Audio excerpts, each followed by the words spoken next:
So today is the 13th day of this series, talking about what a VA can do and what they can do better than you. So I think it is fitting as we start breaking this down into sales, marketing, operations. A big pain point for me in my business for a very long time was, hey, Matt, can you look at this? I don't know if you guys have ever experienced this before, but you start outsourcing, you start getting leads, and you start having someone help you with your sales. Hey, I need you to underwrite this deal. Hey, I need you, like a lot of you guys like, what's the next step for getting my VA to be a lead manager? They have to be ready to have like an educated conversation with a seller, right? They need to be equipped with, hey, is this a cash deal? Is this a creative deal? Is this a sub 2 deal? Is this a hybrid deal? Like, what is this, right? But they have to be able to understand where we need to be out on the property so they're equipped and educated when they have that seller on the phone to have a deeper conversation and set the tone for the acquisition if that lead's ready, right? So a big pain point for me was constantly being pulled back into, hey, can you look at this? Hey, can you look at this? And you guys can imagine as you start building your business, you don't just have one lead or two leads a day. You have 5, you have 6, you have 8, you have 10.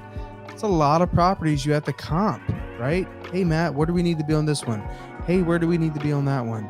I want to make the call, but hey, so it almost defeated the purpose of having a lead manager because every single day I'm getting interrupted with having to go back in and look at the comps and say, oh, this is where we need to be. And it was simply because I didn't hand that off to someone. I was like, no one can comp properties the way I can comp them. They won't understand, right? And that was a big limiting belief that I have. So today I want you guys to understand your VAs can, should, and definitely should start taking this stuff off your plate, right? So there is a systemized way of doing it. And I'm going to tell you guys exactly what I did to get the comping off of my plate, how to free up my time. Because you guys can imagine, like in the middle of a phone call with the seller, hey, can you look at this? Or I'm out at an appointment. Can you comp this property? I'm not in front of my computer, right? It literally disrupts everything. It disrupted everything that I was doing, right? Because it's almost a full-time job.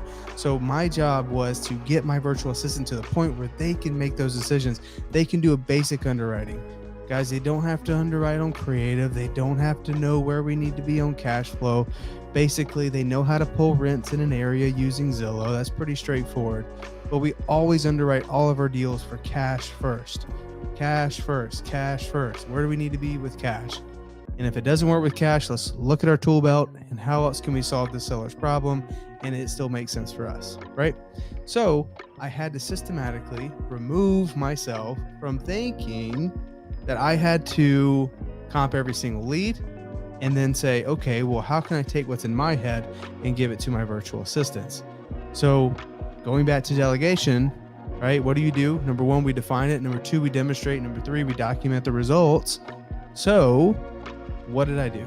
I started with, hey, lead manager. So this wasn't for the cold callers. It was the people that I was ready to take to the next level in my business. The cold callers, the CSN, like whoever was in my business at the time that I was ready to say, hey man, you're actually pretty skilled. You have great emotional intelligence. Like you get this thing. Let's move you to a lead manager. Here's the script. Here's how you have a deeper conversation, but you already get it because you're a smart person, right? But now I need you to be confident and comfortable enough to comp properties as they come in. And this is exactly how you do it, right? And for me, that came in the form of, number 1, I want you to comp 25 deals, right? I put out the addresses.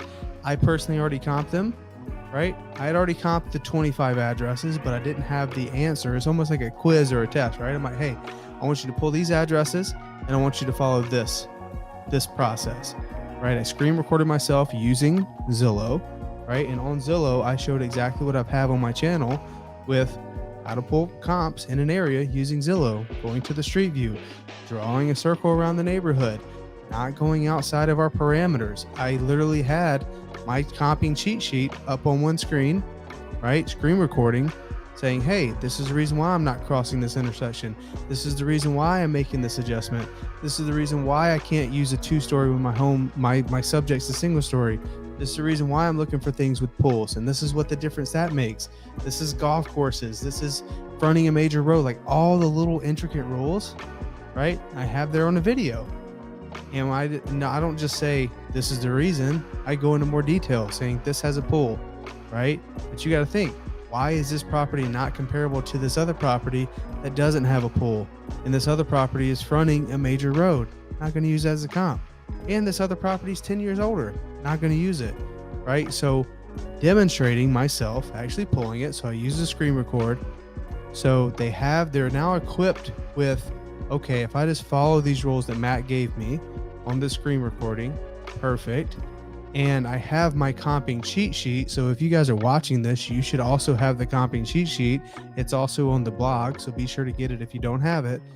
But equipped with the screen recording, along with the comping cheat sheet, I then gave them that spreadsheet of 25 properties. And I'm saying, okay, using this knowledge and these tactics, I want you to comp these 25 properties, right?